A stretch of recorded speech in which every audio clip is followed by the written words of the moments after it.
Good day, everyone. This is Abimbola Oluwumi with you on another Google and Learn session. Today, we'll be moving on to number 2. We have left the patterns with the vertical, slant, and horizontal. So right now, we are majorly on numbers formed with the use of the curve. And so a starting point is using the number 2.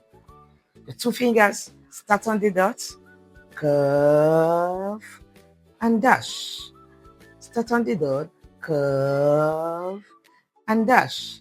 Start on the dot, curve, and dash. From there, move to the groove. If you like the colors, curve and dash. I always like and enjoy this.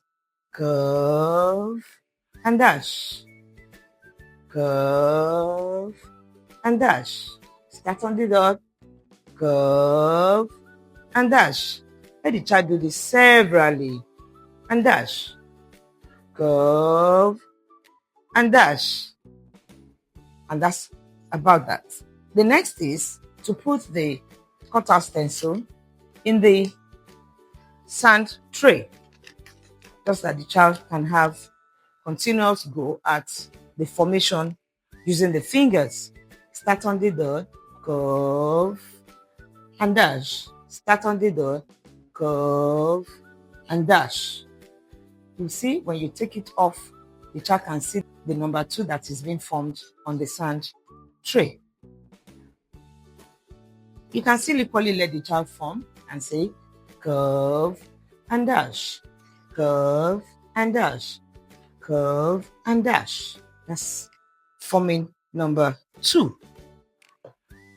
We might want to use a pencil, but I would prefer that the last thing to be picked is the pencil.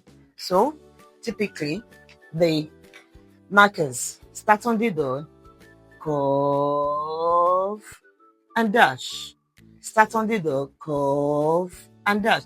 You can ask the child to fill this space up just to ensure that the child has several go at the formation, just to remember that pattern that is being formed in the brain.